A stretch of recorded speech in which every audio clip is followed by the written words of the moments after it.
Hello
sir आपकी आवाज नहीं आ रही है।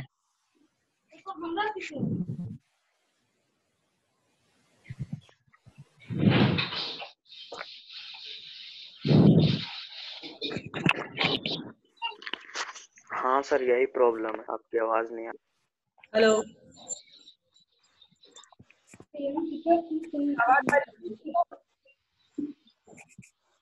जी सर अब आ रही है, अब आ रही है सर, हाँ ठीक है, आ रही है सर, अब आ रही है अंकल सर। चलो ठीक। No sir.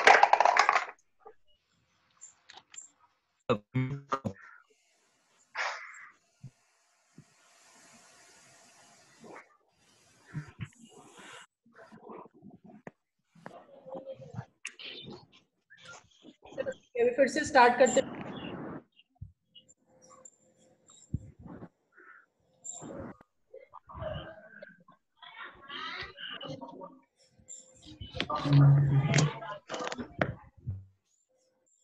चलो, स्क्रीन शेयर किया था मैंने एक, हम लोगों ने स्टार्ट किया था कहाँ से, फ्लक्स से। फ्लक्स पे हम लोग डील कर रहे थे, ठीक है। फ्लक्स पे मैंने क्या अभी आपको बताया कि मान लो हमने एक चार्ज कंसिडर किया था, यहाँ पे क्यू चार्ज था ये वाला, और इस क्यू चार्ज की वजह से कुछ इलेक्ट्रिक फील्ड लाइंस थे, ऐसे करके रैंडम लाइंस मैंने ड्रॉ किए हैं, ठीक है। ये इलेक्ट्रिक फील्ड लाइंस है। अब मान लो कि ये कुछ यहाँ पे ये सर्कल जो है, ये सर्कल, और ये एक्चुअली सर्कल बन नहीं रहा है, बट अब फील कर लो, मान लो यहाँ पे एक सर्कल बना दिया, ये कुछ सर्कल है, और इस सर्कल से ये लाइंस जा रहे हैं, तो ये सर्कल का कुछ एरिया रहा होगा ए। इस सर्कल का मान लो एरिया आपका है ए, और ये एरिया से जो ये number of electric field lines जा रहे हैं, ठीक है, उसी को हम लोग बोलते हैं इलेक्ट्रिक फ्लक्स, यानी कि number of electric field lines passing through a certain area is known as electric flux, ठीक है। अब इलेक्ट्रिक फ्लक्स को डिफाइन करने का तरीका है। इलेक्ट्रिक फ्लक्स को हम लोग डिफाइन करते हैं कैसे, तो ये होता है dot product of electric field vector and area vector, ठीक है।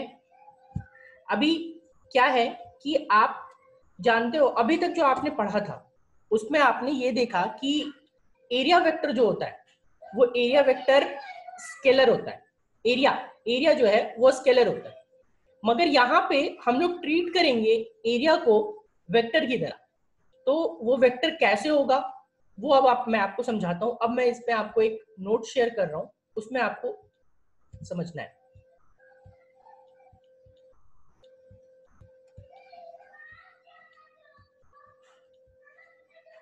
ये देखिए, सबसे पहले इलेक्ट्रिक फ्लक्स है। यहाँ पे इलेक्ट्रिक फ्लक्स क्या है, electric flux through an elementary area ds is defined as the scalar product of area and field, यानी कि क्या, डॉट प्रोडक्ट, स्केलर प्रोडक्ट या dot product, both are same. तो फ्लक्स को हम लोग डिफाइन करेंगे dot product of electric field intensity and area vector, ठीक है। That is E dot D S, और ई डॉट डी एस है तो इसको हम लोग क्या लेंगे, E D S cos theta, और फ्लक्स का वैल्यू क्या, ये था आपका D phi E, D phi E मतलब एक छोटा सा एलिमेंट ले रहे, अगर पूरा के थ्रू चाहिए तो क्या करना होगा, integration E dot D S. ये था एक definition, the dot product of electric field vector and area vector is known as electric flux. दूसरा डेफिनेशन है the total lines of force या फिर total electric field lines passing through the given area, जो मैंने अभी आपको बताया। ठीक है, चलो देखिए ये जो प्लेन आपको दिख रहा है यहाँ पे, एक हमने प्लेट लिया हुआ है, इस प्लेट के परपेंडिकुलर जो आएगा वो होगा उसका एरिया का वेक्टर। आप जिस साइड से भी जिस प्लेन को देखोगे उस साइड से उसका एरिया वेक्टर आएगा।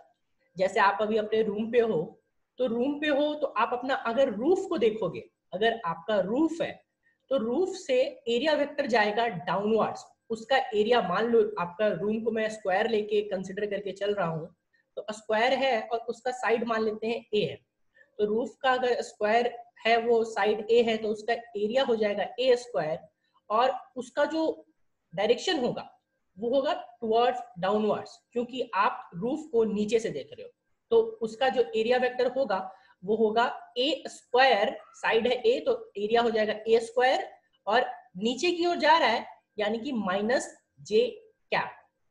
सिमिलरली अगर आप अपने लेफ्ट साइड में देखोगे, जो आपका लेफ्ट साइड का जो आपका वॉल है उसको भी मैं स्क्वायर मान के चल रहा हूं, तो लेफ्ट साइड का जो वॉल है उसको आप देख रहे हो अपने साइड से, जस्ट ए मिनट होल्ड कीजिएगा।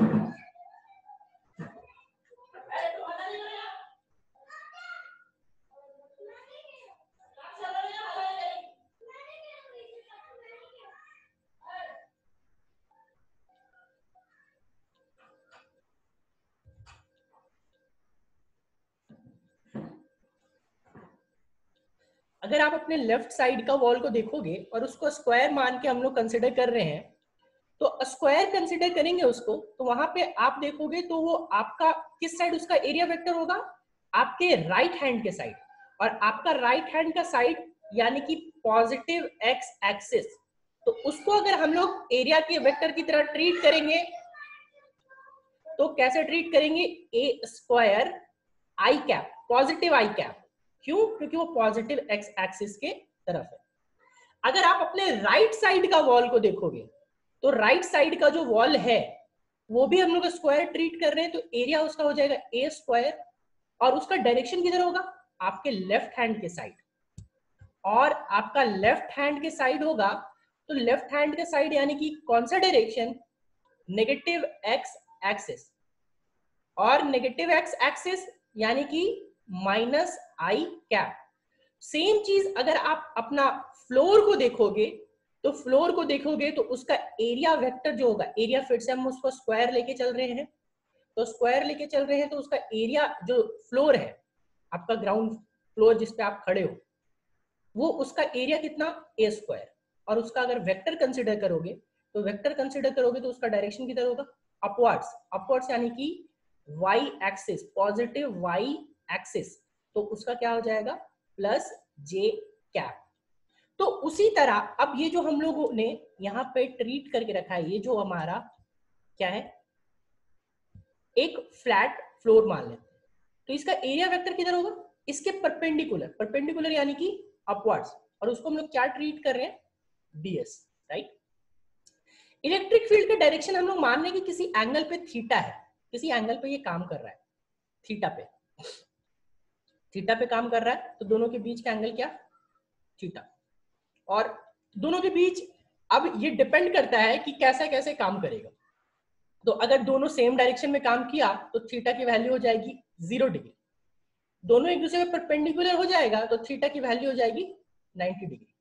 और आपने ऑलरेडी पढ़ रखा है कि फ्लक्स क्या होता है, ईडीएस कॉस थीटा, तो इस केस में तो ईडीएस कॉस थीटा हो जाएगा, और इस केस में फ्लक्स मैक्सिमम हो जाएगा, क्योंकि कॉस थीटा की जो मैक्सिमम वैल्यू होती है वो होती है 1, और कितने पे होती है, थीटा इक्वल्स टू 0 डिग्री पे, तो वो क्या हो गया 5 max is equals to E dot ds,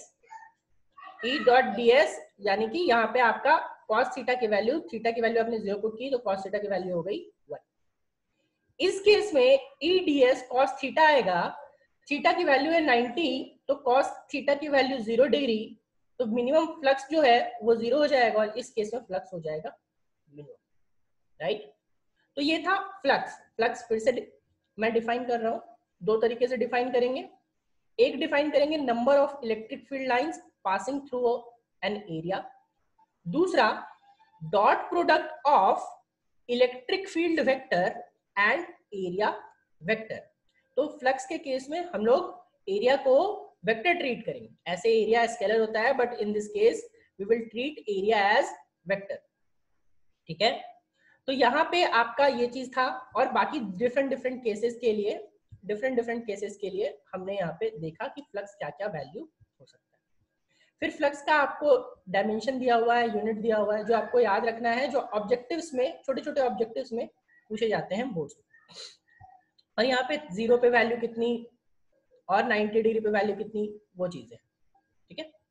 now अब यहाँ पे क्या है कि फॉर अ क्लोज बॉडी, ठीक है, फॉर अ क्लोज बॉडी, कोई भी क्लोज बॉडी के लिए जो आउटवर्ड फ्लक्स है उसको हम लोग लेते हैं पॉजिटिव, और इनवर्ड फ्लक्स है उसको हम लोग लेते हैं नेगेटिव।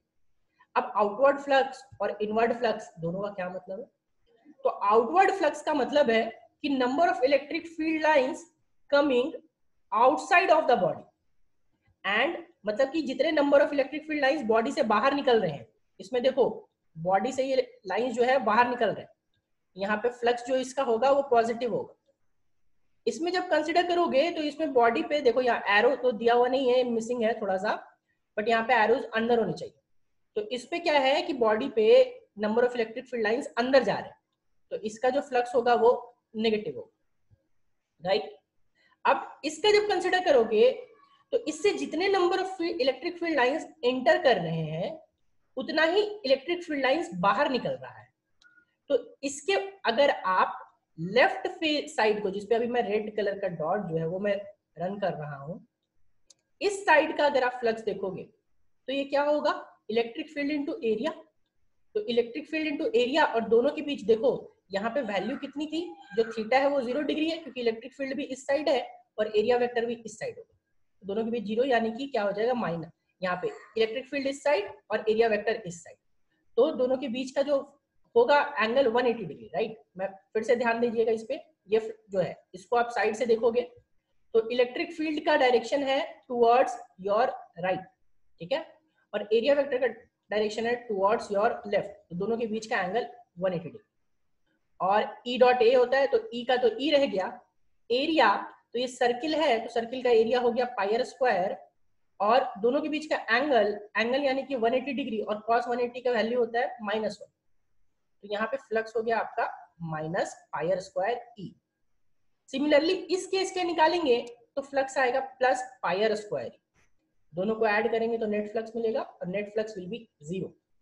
तो अब आप सोचो कि नेट फ्लक्स हमने ये मैथमेटिकल फॉर्म में निकाला, अगर हम लोग इलेक्ट्रिक फील्ड लाइन से चेक करते हैं तो आप देखो यहाँ से 1 2 3 4 5 6 लाइंस एंटर कर रहे हैं और 6 लाइंस ही निकल रहे हैं, मतलब जितना एंटर कर रहा है उतना ही एग्जिट कर रहा है, उतना ही निकल रहा है।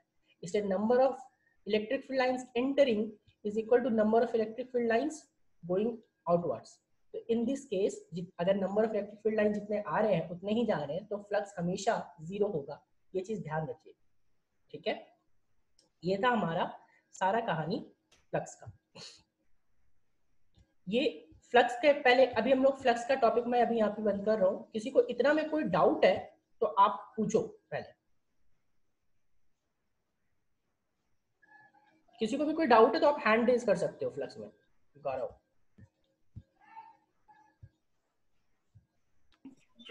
ओके गौरव बताइए क्या होगा। सर एरिया वेक्टर का डायरेक्शन इसमें है सर। एरिया वेक्टर का डायरेक्शन नहीं समझ में, आप जिस साइड से डायरेक्शन देखते हो उस साइड से, जैसे आप अभी देखो, आप अभी देख रहे हो अपने रूफ को, ठीक है, मान लो आप अभी अपने छत को, तो छत में आप देख रहे हो तो उसमें आप किधर देख रहे हो, वो नीचे से देख रहे हो ना, यस सर, तो नीचे से देख रहे हो तो वो उसका एरिया वेक्टर होगा फॉरवर्ड, नीचे से देख रहे हो, मैं रूफ की बात कर रहा हूँ, आपके छत पे, छत का देखो, आप नीचे से देख रहे हो तो उसका area vector will be downward. Yes yes sir. ठीक है, अब आप अपने राइट साइड वाले वॉल अच्छा, हाँ तो आप अपने राइट साइड वाले वॉल को देख रहे हो, और वो किस साइड से देख रहे हो, अपने उसके वॉल के तो लेफ्ट साइड से देख रहे हो ना। Yes yes sir. हाँ, तो उसका डायरेक्शन जो होगा वो होगा आपका लेफ्ट हैंड साइड, और आपका लेफ्ट हैंड साइड यानी कि कौन सा एक्सिस, नेगेटिव एक्सिस, नेगेटिव है। हाँ, तो लेफ्ट है। एरिया वेक्टर हो जाएगा नेगेटिव एक्स एक्सिस यानी कि माइनस आई कैप। क्लियर? नहीं अभी भी सर यहाँ पे एरिया वेक्टर, सर यहाँ पे, यस सर यहाँ पे एरिया वेक्टर क्यों नहीं है सर? एरिया फ्लक्स को डिफाइन करने के लिए, ये साइन हेलो, तो जिन्होंने लिया है ना वो फ्लक्स को बस डिफाइन करने के लिए एरिया को वेक्टर ट्रीट किया इस केस में। ठीक है, जैसे पहले क्या था, इलेक्ट्रोस्टैट्स बनने के पहले तक, इलेक्ट्रोस्टैट्स बनने के पहले तक कहीं पे भी एरिया को वेक्टर ट्रीट करने की जरूरत नहीं पड़ा था। ठीक है, जब इलेक्ट्रोस्टैट्स के बारे में हम लोग पढ़ने लगे तो वहां पे एक कमी महसूस हुआ, वहां पे दिक्कत आया कि एरिया जो है हम लोग क्या वेक्टर ट्रीट कर सकते हैं, तो बहुत रिसर्च हुआ इस पे, और रिसर्च होने के बाद एक गॉस करके एक साइंटिस्ट है और भी एक लोग है, 2-3 लोग मिल करके ये चीज वहां पे ट्रीट किए कि इस केस के लिए, फ्लक्स के लिए हम लोग एरिया को वेक्टर ट्रीट करना पड़ेगा, तभी हम लोग फ्लक्स को कंप्लीटली डिफाइन कर पाएंगे, वरना फ्लक्स कंप्लीटली डिफाइन नहीं हो पाएगा।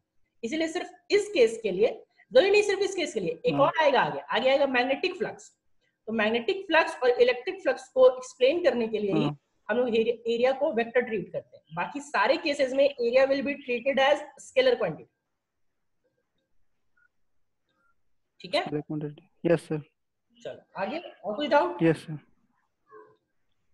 देखो एरिया वेक्टर में थोड़ा और अच्छे से एक्सप्लेन करता, अभी क्या है ना कि यहाँ पे प्रॉपर में डिस्क्राइब कर नहीं सकता, यहाँ पे कुछ बोर्ड वोर्ड रहता तो अच्छे से ड्रॉ करके कर सकते, तो इसलिए टेंशन मत लीजिए, जो भी डाउट रह जाएगा वो क्लास खुलने के बाद सारे डाउट्स क्लियर होंगे। ठीक है, फिलहाल जो नोट्स दे रहे हैं वो हम लोग कवर अप कर लो, बाकी अगर कुछ भी डाउट्स होगा तो वो सारे डाउट्स हम लोग क्लास खुलने के बाद कवर अप करेंगे, क्योंकि फ्लक्स का एरिया वेक्टर क्यूब का, आप क्यूब से समझना है इसको, मैं फिर बता रहा हूँ इसको, क्यूब मैं जब भी बताता हूँ इसको तो क्यूब से बताता हूँ, क्यूब से सारी चीजें क्लियर होती है। ठीक है, आप समझ लो कि क्यूब के अंदर, और क्यूब के अंदर के बाद उसको कंसिडर करना कि उसके सारे फेसेस के एरिया वेक्टर कहाँ जाएंगे, वो चीज कोशिश करना कंसिडर करने। ठीक है, और मैं नेक्स्ट क्लास में कोशिश करूंगा कि अगर कहीं से क्यूब मिल जाता है तो मैं उससे ठीक है। चलो आगे, और किसी को डाउट फ्लक्स से?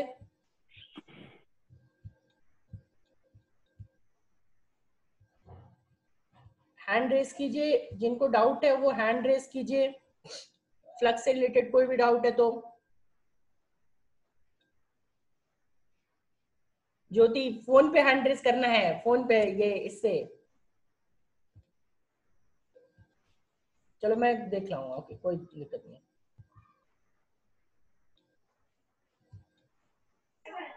बोलिए क्या डाउट है? फ्लक्स है क्या? क्या है, लेट कर दिए, मैंने पहले ही स्टार्ट किया था। और ज्योति क्लास करने के टाइम आप ऐसी जगह पे रहो जहाँ पे हल्ला कम हो। ठीक है, क्लास हल्ला तो नहीं हो रहा है यहाँ पर। हाँ जब अभी बंद। ठीक है, देखो क्या है, फ्लक्स की नंबर हल्ला नहीं हो, आवाज बहुत करता है सर।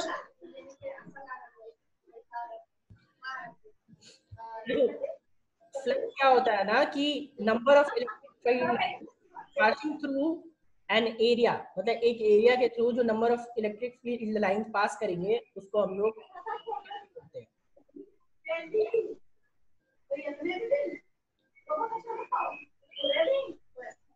ज्योति आपके साइड से बहुत आवाज आ रहा है, तो प्लीज आप अपने ऐसे जगह पे रहा करें जहाँ पे क्लास हल्ला कम हो।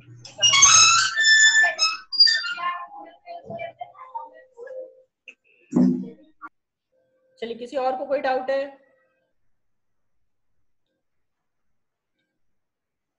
बाकी फ्लक्स से रिलेटेड किसी और को कुछ डाउट है तो आप हैंड रेज करो, वरना मैं फिर आगे के टॉपिक्स आगे देखेंगे हम लोग।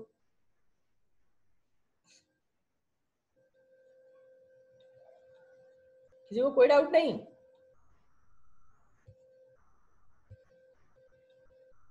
चलो ठीक है, फिर आगे मैं आगे आगे हम लोग देखते हैं। अब देखिए इलेक्ट्रिक डाइपोल आगे का जो मौसमी बनने वाला इलेक्ट्रिक फ्लक्स हमेशा जीरो होता है, ये वाले पर फिर से डिस्प्ले कर दीजिए ना। मौसमी आपका आवाज कट रहा है, फिर रिपीट करें। सर इलेक्ट्रिक फ्लक्स आप बोले ना सर, इलेक्ट्रिक फ्लक्स हमेशा जीरो होता है। कहाँ क्या जीरो होता है? फ्लक्स, हाँ इलेक्ट्रिक फ्लक्स जीरो होता है। इलेक्ट्रिक फ्लक्स जीरो कहाँ बोला? उस पे तो फिर से डिस्प्ले कर दीजिए ना सर। अच्छा जीरो वाला, ओके ठीक है, मैं डिस्क्राइब कर देता हूँ। देखो कोई भी क्लोज बॉडी रहे तो कोई भी क्लोज बॉडी से अगर जितने number of electric field lines enter करेंगे और उतने number of electric field lines exit कर रहे हैं, मतलब अगर 5 लाइंस एंटर किया और 5 लाइन एग्जिट कर रहा है, तो number of electric field line जितने एंटर कर रहे हैं तो वो हो जाएगा आपका क्या? पॉजिटिव। एक को लेंगे पॉजिटिव और एक को लेंगे नेगेटिव। तो मान लो एक साइड से +5 आ रहा है और दूसरे साइड से -5 आ रहा है, तो दोनों को ऐड करोगे तो क्या हो जाएगा? 0। तो कोई भी ऐसा बॉडी हो जिससे number of electric field lines जो एंटर कर रहे हैं और उतना ही इलेक्ट्रिक फील्ड लाइंस एग्जिट कर रहे हैं, then total flux will be 0। Flux 0 तभी नहीं हो सकता है जब number of electric field lines जो एंटर करे और एग्जिट करे वो दोनों अलग अलग।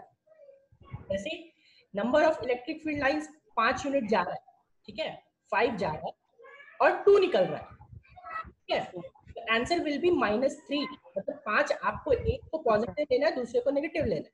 तो अगर मैं इंटर वाला को पॉजिटिव ले रहा हूँ और एग्जिट वाला को माइनस ले रहा हूँ तो 5 - 2 विल बी 3, ठीक है, जिसका मैंने एग्जांपल दिया था अभी आपको यहाँ पे। देखो फिर से शेयर कर रहा हूँ यहाँ पे। इसमें एग्जिट हो रहा है आउटवर्ड फ्लक्स, तो इसको पॉजिटिव लिया। इसमें तो यहाँ पे इसको नेगेटिव लिया। इसमें एग्जिट भी हो रहा है और एंटर भी हो रहा है, तो जो एंटर कर रहा था वो था -πr², और जो एग्जिट कर रहा था वो तो +πr²। दोनों को ऐड की तो नेट फ्लक्स में यही समझाया था। क्लियर हुआ? समझ में आ गया सर। क्या समझ में आ गया सर? ओके। किसी और को कोई डाउट?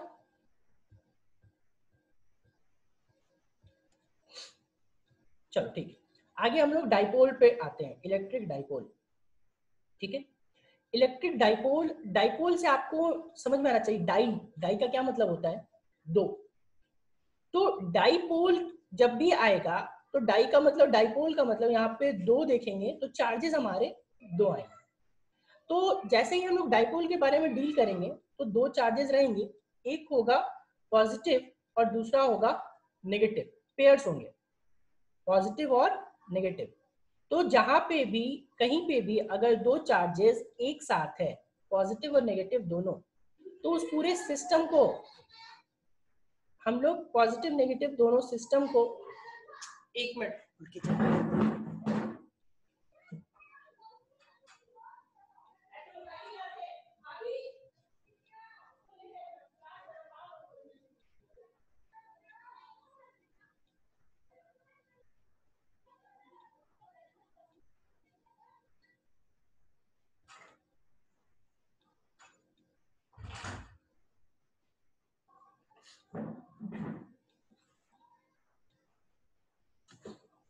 ओके गाइस, फिर से स्टार्ट करते हैं। Sorry for the disturbance.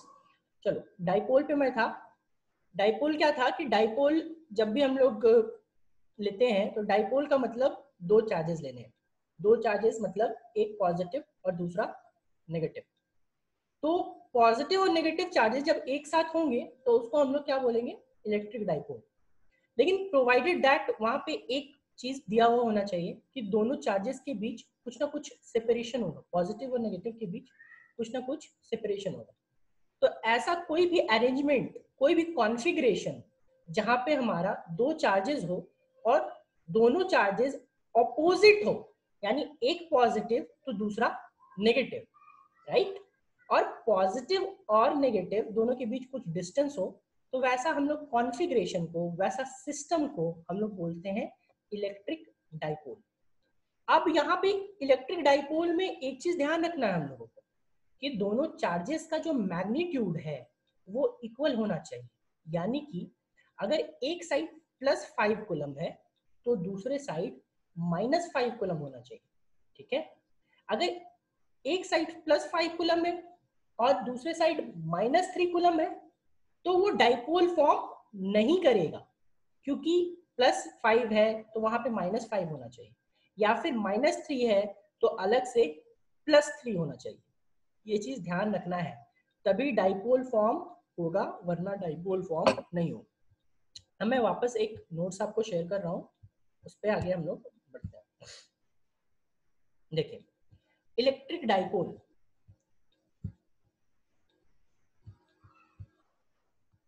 A system consisting of two equal and opposite charges separated by a small distance is termed as electric dipole। मतलब यहाँ पे -q है और यहाँ पे +q। ये ध्यान रखिएगा इस बात को, ऐसा नहीं होना चाहिए कि यहाँ पे -q और यहाँ पे +2q है, ठीक है। और इसी को हम लोग क्या बोलेंगे, इलेक्ट्रिक डाइपोल। दोनों के बीच का सेपरेशन दिया हुआ है d। तो आप सेपरेशन किसी बुक में 2a यूज करेगा, किसी बुक में 2l यूज करेगा, किसी बुक में 2d यूज करेगा। यहाँ पे इस जो नोट्स को मैंने सेलेक्ट किया है, तो इस नोट्स को जब एडिट करा तो यहाँ पे d लिया हुआ, तो सेपरेशन से कंफ्यूजन नहीं रखिए, ठीक है। ये था आपका इलेक्ट्रिक डाइपोल, ठीक है। अब इलेक्ट्रिक डाइपोल के बाद यहाँ पे हम लोग को ध्यान रखना है कि एक चीज होता है डाइपोल मोमेंट। तो डाइपोल मोमेंट क्या होता है, तो डाइपोल मोमेंट आपका यहाँ पे क्या है, product of magnitude of charge and distance between them is called dipole moment. मतलब कि ये देखो, यहाँ पे एक +q है, इस q को इस d से मल्टीप्लाई कर दोगे तो आ जाएगा इलेक्ट्रिक डाइपोल मोमेंट, यानी product of magnitude of charge and distance between the two charges is known as electric dipole moment, ठीक है। अब आप सोचोगे कि सर इलेक्ट्रिक डाइपोल मोमेंट जो है वो स्केलर है या वेक्टर है। देखने से यहाँ पे ये लगेगा कि ये स्केलर है। कैसे, तो चार्ज इनटू डिस्टेंस, चार्ज भी स्केलर और डिस्टेंस भी स्केलर, दोनों जो होगा वो आपको लगेगा कि स्केलर है, नहीं। लेकिन इलेक्ट्रिक डाइपोल, मैक्सिमम लोग इसमें कंफ्यूजन होते हैं। आपका जो वाइवा होता है, वाइवा में भी हम लोग इससे क्वेश्चन करते हैं कि इलेक्ट्रिक डाइपोल मोमेंट स्केलर है या वेक्टर है, तो वहां पे ये बच्चे फंसते हैं। तो इस चीज में आपको फंसना नहीं है, ये चीज ध्यान रखना है। आप क्या सोचोगे कि इलेक्ट्रिक डाइपोल मोमेंट बराबर q इंटू डी, q भी स्केलर और d भी स्केलर, तो इलेक्ट्रिक डाइपोल मोमेंट स्केलर होना चाहिए, मगर ऐसा नहीं होता। इलेक्ट्रिक डाइपोल मोमेंट वेक्टर होता है। तो अब आप बोलोगे कि सर वेक्टर होता है तो वेक्टर का डायरेक्शन होना चाहिए, तो डायरेक्शन किधर होगा, तो इलेक्ट्रिक डाइपोल मोमेंट का हमेशा वेक्टर जो डायरेक्शन होता है वो होता है from minus charge two plus charge. अब बोलोगे सर ऐसा कैसे होता है, क्योंकि प्लस चार्ज जो होता है वो माइनस चार्ज को अपनी ओर अट्रैक्ट कर रहा होता है इस साइड में, अगर इसको हम लोग कंसिडर करें तो। इसीलिए हम लोग वही डायरेक्शन को इलेक्ट्रिक डाइपोल मोमेंट का डायरेक्शन मानते हैं, और वो डायरेक्शन किधर से किधर होता है, from negative charge to positive charge. वो आपका प्रॉपर्टी में यहाँ पे मैंने दे रखा है, ठीक है। अब इसका यूनिट दिया हुआ है, यूनिट क्या होता है, कूलम मीटर, डायमेंशन दिया हुआ है, डिनोट कैसे करते हैं वो चीज दिया हुआ है, ठीक है। चलो अब मैं यहाँ पे एक बोर्ड पे फिर आपसे दो चीजें और शेयर कर रहा हूँ। यहाँ पे आप बताओ मुझे कि क्या होना चाहिए, ठीक है।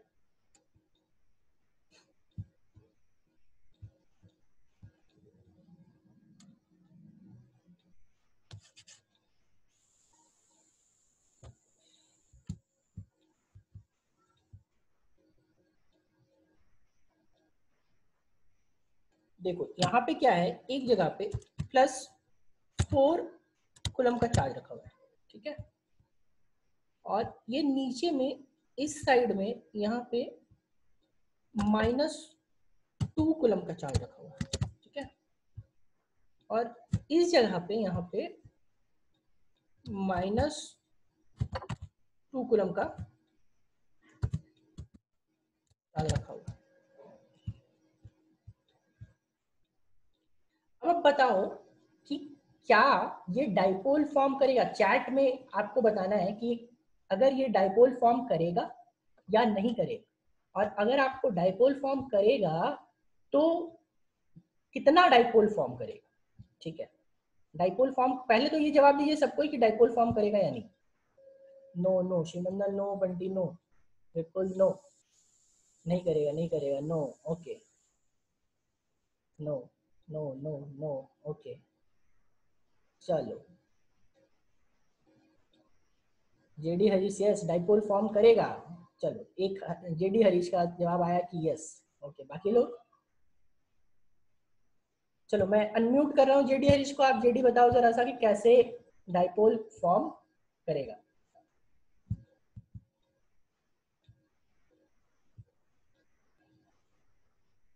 जेडी आपको आवाज आ रही है मेरी क्लियर? Yes sir. हाँ बताइए कैसे डाइपोल फॉर्म करेगा। सर जो +4 है वो 2 मतलब -2 और -2 के बीच में सर डिवाइड हो जाएगा, क्योंकि जितना वो मतलब दोनों को ऐड करने पर वो -4 तो हो ही जा रहा है ना। हाँ चलो ठीक है, वो गुड। ट्रायंगुलर जो बना रहा है। हाँ ठीक है, गुड। चलिए, मेरे को जो जवाब चाहिए था वो सिर्फ एक का आया, बाकी किसी का नहीं आया। ठीक है, देखो दिखाता हूँ उसमें कि आपको कैसे वो डाइपोल फॉर्म करता है। वापस से स्क्रीन पे आता हूँ। ये देखो, ये -2 कूलम का जो +2 कूलम चाहिए वो यहाँ +2 कूलम अवेलेबल है। तो यहां से एक डाइपोल फॉर्म करेगा जिसका डायरेक्शन ऐसा जाएगा, यहां से यहां। ठीक है, और इसका +2 कूलम यूज हो गया। अब बचा इसका +2 कूलम इसके साथ यूज हो गया। अब इसका बचा रहा +2 कूलम। तो देखो दूसरा डाइपोल यहां से फॉर्म हो रहा है, -2 कूलम का, ये +2 कूलम। तो टोटल डाइपोल फॉर्म कर रहा है, एक डाइपोल इधर से फॉर्म करेगा, दूसरा डाइपोल इधर से फॉर्म करेगा, और दोनों डाइपोल फॉर्म करेगा। ठीक है, टोटल डाइपोल फॉर्म करेगा, और टोटल कितने डाइपोल फॉर्म करेंगे, यहाँ पे डाइपोल फॉर्म होगा 2। चलिए वापस से मैं अभी पूछ रहा हूं, वापस से मैं चीजें चेंज कर रहा हूं, ध्यान से देखिएगा। ठीक है, अभी फिर से देखिएगा इसमें कि क्या होने वाला है। अभी इस जगह पे आपके पास यहाँ पे +6 कूलम का चार्ज, और इस जगह पे यहाँ पे आपका -2 कूलम का चार्ज। ठीक है, चलो अब बताओ, सबको चैट में फिर से बताना है कि डाइपोल फॉर्म करेगा या नहीं करेगा, और अगर डाइपोल फॉर्म करेगा तो कितना डाइपोल फॉर्म करेगा। वापस से चैट में सब बताइए।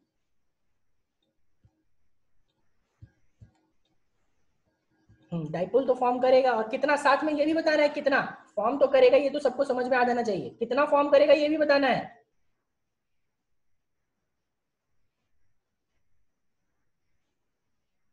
थ्री, यस 3 चलो ठीक है, ठीक है, चलो ठीक है, चलो गुड। अभी सबको समझ में आई थिंक आ रहा है। ठीक है, तो ये आपका एससी वर्मा का क्वेश्चन है, जो अभी मैंने बताया। क्वेश्चन नंबर 1 जो पहला दिखाया था 4 कूलम वाला, और जो सेकंड दिखाया अभी ये वाला, ये दोनों ही एससी वर्मा का क्वेश्चन है।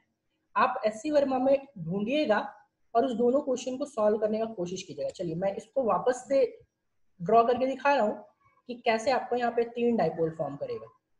ये देखो, एक डाइपोल फॉर्म करेगा यहाँ पे, ठीक है, जिसका डायरेक्शन जाएगा इस साइड, और इसका डायरेक्शन यहाँ पे जाएगा, और इसको दूसरा डाइपोल जो फॉर्म करेगा वो इस यहाँ फॉर्म करेगा ऐसा।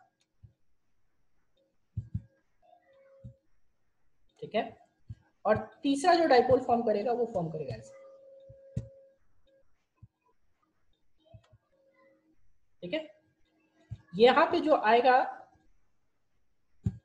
इस जगह मान लेते हैं हम लोग डाइपोल फॉर्म कर रहा है P1, यहाँ पे फॉर्म करेगा P2, और यहाँ पे फॉर्म करेगा P3। ठीक है, तो ये P1 हो गया, ये P2 हो गया, और ये P3 हो गया। तो P1 और P2 का पहले रिजल्टेंट निकाल लेंगे और उसको P3 के साथ ऐड कर देंगे। ठीक है, तो तो वो हो जाएगा हमारा क्या, electric dipole, net electric dipole moment. ठीक है, तो आज अभी मैं फिलहाल टॉपिक यही खत्म हो रहा है क्योंकि हमने बहुत ज्यादा इस पर डिस्कशन किया है। तो आज हमने इतना टॉपिक कवर नहीं किया है कि अभी तक कोई असाइनमेंट बन सके। इलेक्ट्रिक फ्लक्स बहुत एक छोटा सा टॉपिक था और डाइपोल भी बहुत एक छोटा सा टॉपिक था। तो अभी मैं फिलहाल यही खत्म कर रहा हूँ। नेक्स्ट क्लास में हम लोग इसी के आगे कंटिन्यू करेंगे, जिसमें हम लोग देखेंगे कि इलेक्ट्रिक डाइपोल मोमेंट की वजह से इलेक्ट्रिक फील्ड क्या होता है और इससे रिलेटेड प्रॉब्लम्स। तब तक आप ये 2 क्वेश्चन जो मैंने मेंशन किया, वो 2 क्वेश्चन अगर किसी के पास SC वर्मा है तो आप बना सकते हैं, वरना मैं खोज करके आपको आज पूरा क्लियर हुआ। सर क्या पूरा क्लियर हुआ आज? क्या क्लियर हुआ जीडी?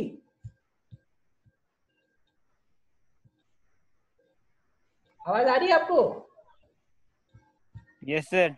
क्या क्लियर हुआ बताइए? सर वो तो कंफ्यूजन में थे सर, मतलब जैसे क्वेश्चन पूछना होता था तो लास्ट में पूछते लास्ट टाइम आता तो भूल जाते थे क्वेश्चन भी। अच्छा, आज थोड़ा ही कंप्लीट हुआ लेकिन अच्छा लगा सर पढ़ के भी। हाँ ठीक है, स्प्राइट की तरह क्लियर हो गया ना? Yes sir. चलो अभी फिलहाल तो आज कट जाएगा क्योंकि मीटिंग का टाइम ओवर हो गया है।